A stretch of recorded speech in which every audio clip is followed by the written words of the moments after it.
Hey Taurus, how are you doing? Let's find out. And I'm sorry that I've been gone for so long. It's been since mid-December.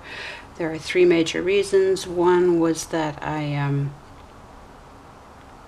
needed to quickly, time-sensitive, gather up some evidence about a murder, and do an 86-page report, overview of the evidence for the mother of the victim.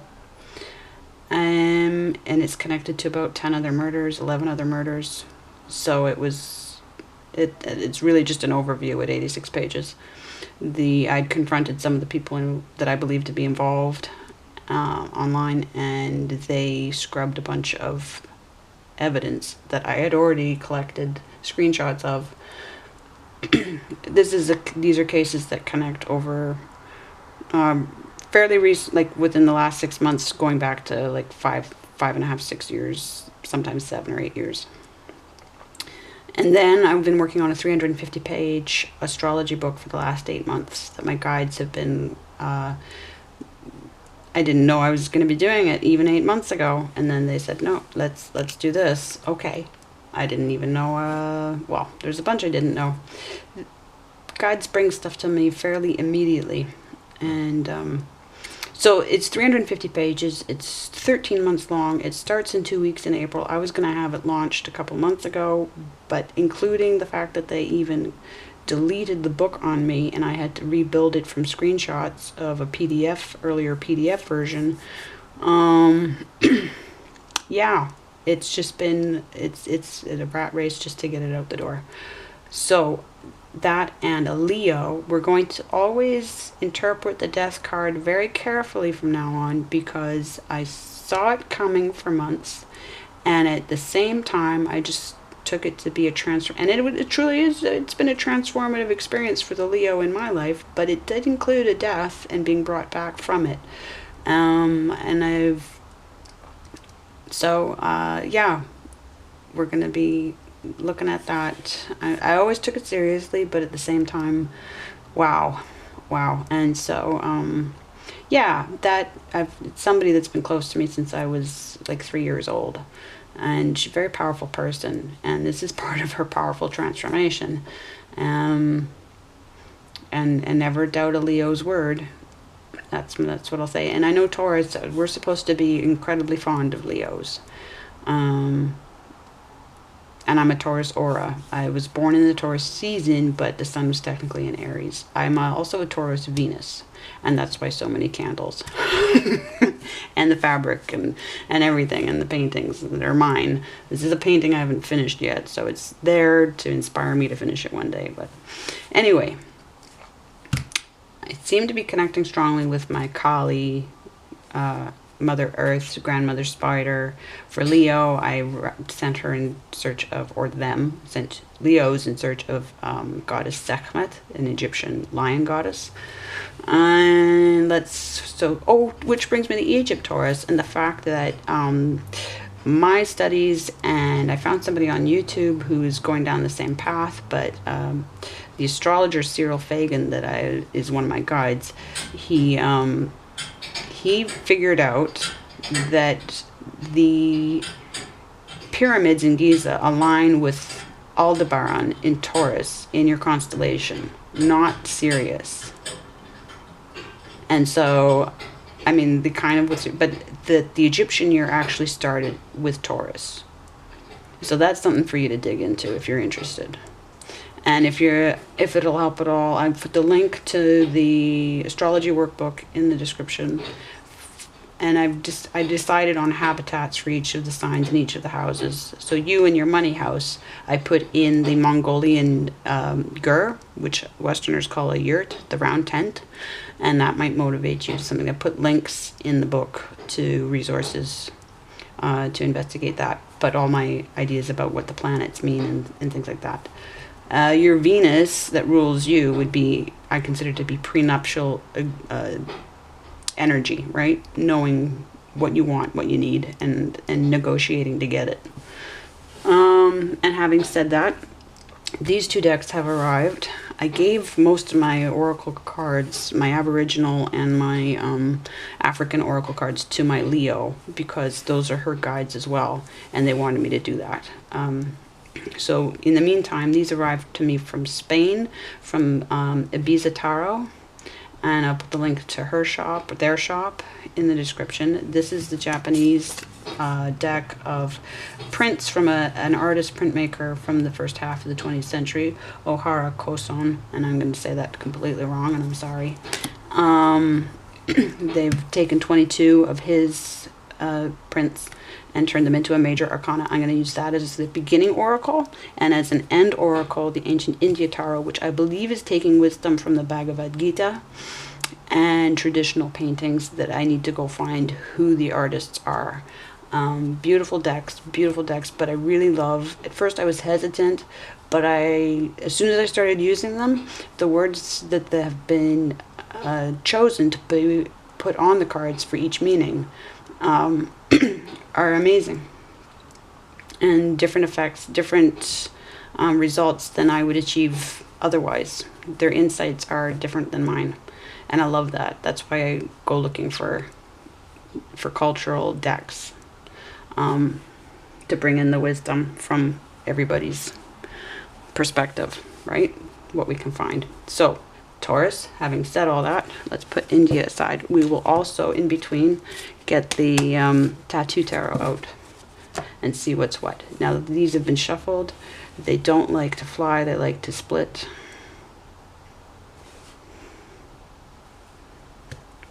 And we'll just take them in the upright. Where are you, Taurus? The Hermit. Okay. Oh, I want to point out that if, because of the difference between Sidereal, which is not Vedic, it's just the same zodiac as the tropical, but based on where the constellations should be, like actually are. If you go into a Sky Safari app or Stellarium app and look for where the placements actually are in real time now, they're going to match closer to Sidereal than they're not going to match tropical at all. Because there's a 24-degree difference, at least a 24-degree difference. But let's say if you're born in the last few days of the Taurus season, then you have a Taurus sun, and those would be your triggers and instincts. If you were born before that, then you have an Aries sun, and you have Aries triggers and instincts. So I want to bear that in mind during this reading. The Hermit. When you become aware of your true road, there will be nothing to stand in your way. Life has challenged you, but you are prepared to make the best of the future. This card is coming up for like almost everybody. So it's just that time. It's Piscean time. The sun's in Pisces now, and it's all 12th house stuff, what you're going to do, right? So that's, I mean, I realize that's Virgo energy with the Hermit, but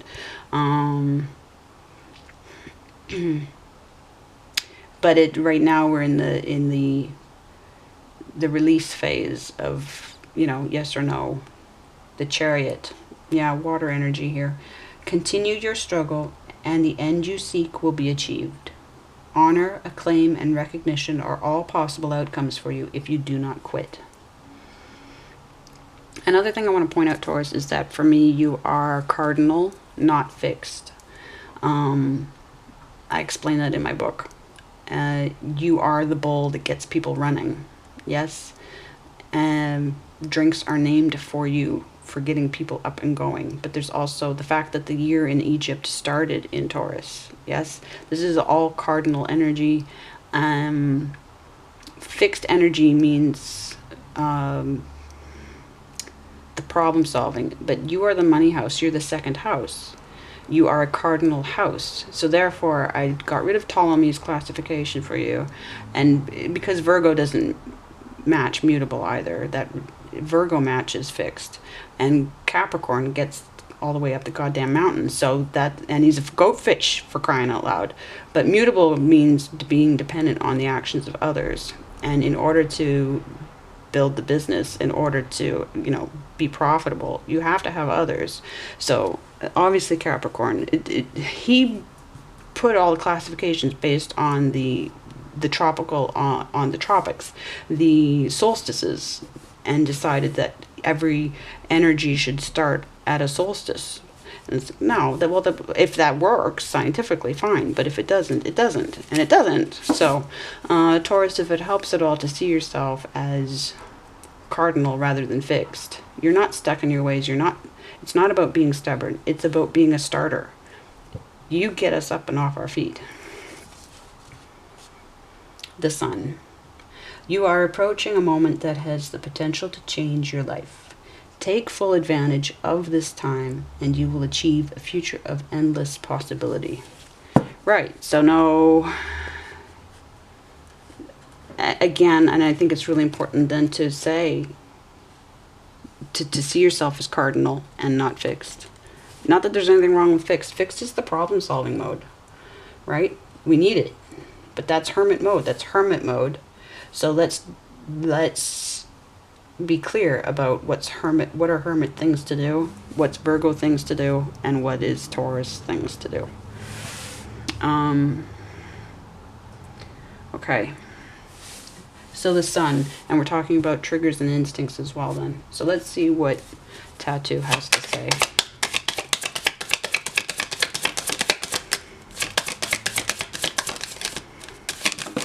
It's flying. Eight of Swords. Okay, well, what's interesting is I was doing a meditation. I was sent on a meditation about Eight of Swords this week. It's come up in 2 other readings because they wanted me to be ready for it. There needs to be a positive interpretation to Two of Swords. I had Two of Swords as well. But Eight of Swords, this person that's trapped in the Eight of Swords. It's like, well, it takes a lot to get to Eight of Swords. You've already transformed in the Seven of Swords into the thinker, the communicator, the knower that you're supposed to be. Therefore, 8 is about the mastery of all the kinds of thinking. It is the work inside of yourself, the hermit work inside of yourself, to make up your mind in your new existence, right? You have to acclimatize to the new existence, the new knowledge, the fact that you're in the end phase of completing whatever either your whole life. And I would say, yes, but those Eight of Swords are inevitable. And they're not all, you didn't create it all yourself. You didn't create it all yourself. So the martial artist in you, the mental martial artist, has to know what to do with all of those 8 swords. Somebody in Two of Swords stage can't handle 8 of Swords. You had to progress to 8 of Swords. So it's an accomplishment, followed by the perseverance of the 9 of Swords, right? Which leads to the 10 of Swords, completion, right? So there are negative connotations to this card that need to be put in balance with the positives. So we're in head energy, thinking energy, and we want to not stay stuck in thinking energy because the Chariot is here and the happiness is on the horizon with the Sun. But this is your opportunity. This 8 of Swords becomes the opportunity. I know I shouldn't be talking while I'm shuffling. It's too much to concentrate on for you. Okay, not that half of the deck because it's clearly just that smack. Okay, right? The Sun again. The Sun again. I'm going to put it back in, but it's popping through. Okay, clear. Ta-da! Ace of Swords, God's truth in the upright. So there's opportunity. This is the completion, the coming full circle, yes. About what? Guides. 7 of Cups, a transformation, yes. Okay. So this is all leading to the transformation. Others call this clouded thinking, but I'm Scorpio rising, and I know that it's like, I know when I'm looking at guides waiting. Okay. Whatever that was. Oh, I forgot to delete some of the other readings. So suddenly I'd run out of card space. I ran out of card space. Does that resonate at all? Okay. I know when I'm looking at the card that says this is transformation in working with your guides, your ancestors. Again, something that's come up in 2 other readings is mentioning what people in the fields of work that you'll be doing, who came before you on this earth, in whose footsteps are you following. They are very likely, many of them, to be guides to you if they're in the spirit realm. Yes, I have many. I have 30 to 40, shall we say, somewhere in there for now, even just people that I know. That what the difficulty is believing that they are helping you. But then what happens is the everyday world and people in your everyday life start, and clients, family members, friends, all of a sudden, and I'm talking across continents, will start verifying, not knowing that they're verifying, right? But your guides start pulling people together in your life that prove it to you that they are guiding you. So that when you get nudges from them, about information, you know that it's them dealing directly with you. Okay? But they build for you a foundation of proof so that nobody can poke holes. There will always be people to poke holes, but basically you can actually build a solid argument with substantiation and proof, shall we say, that you are in fact working with these people and following what they need you to follow up on. You're here to pick up the pieces of pick up the trail, yeah? And that's what this is. This 7 of Cups is stepping into that. It's becoming that. It's saying, okay, fine. I'm strong enough, I'm powerful enough, I'm brave enough, I'm going to stop being a reactor to what you keep throwing at me anyway, and I'm going to step into the actor mode. And that's true for any 7 in any deck. In this one, it specifically involves, guides and ancestors. They will affect, of course, all your wands and all your swords and all your pentacles. But this is that prioritizing of when they say, come here and look at this or get this. When they do that, and that Scorpio thing, when it's in Pisces, 8, 9, 10 of Cups, then it's about the creative, the prophetic, the dream state and everything. In the Cancer, it's the roots, it's the the heart, the home, the conscience, and everything like that, right? When it's Scorpio, this is scorpionic, so then it is, knowing. It's that all-seeing eye. I put Scorpio in a submarine compared to your round tent, right? And the submarine has the periscope, okay? And it's definitely knowing who's who, what's what, difference between good and evil, all that stuff, okay, Taurus? So that is that transformation, and that is coming in with all of this ability to think clearly and to know the truth. Anything else, probably that's enough and a lot.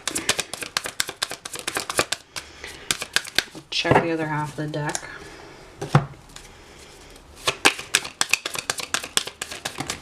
Okay, nice.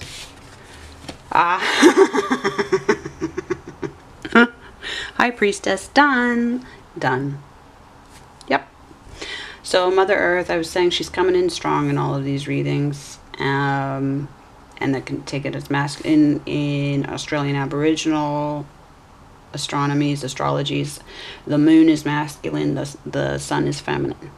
I'm not saying all of them, but some of the ones that I've come across. Yes?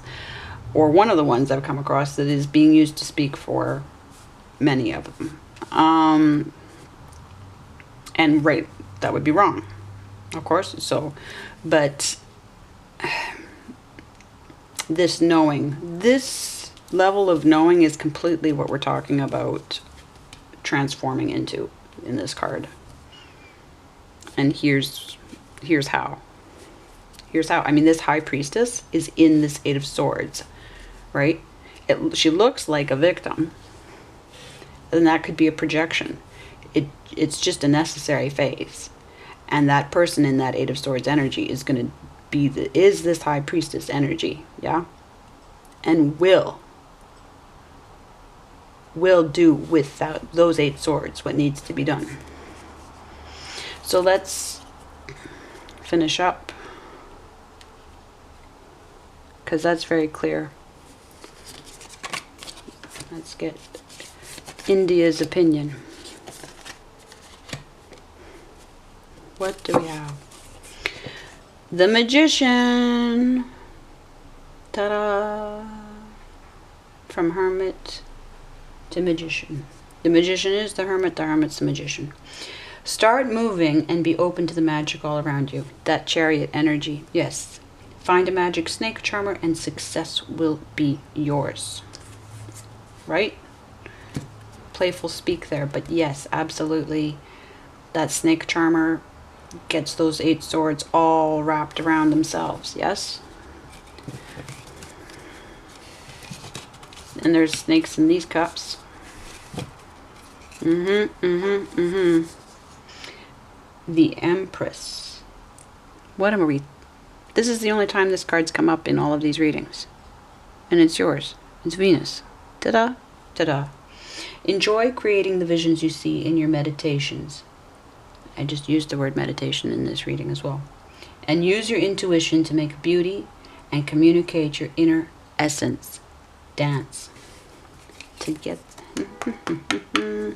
Yes, Taurus. Taurus. Is there anything else I want to say about Empress? Not yet, but it might come. The Chariot. Seriously. Always remember that the Chariot is most stable and fastest when all parts are flowing in harmony, and balance is the key.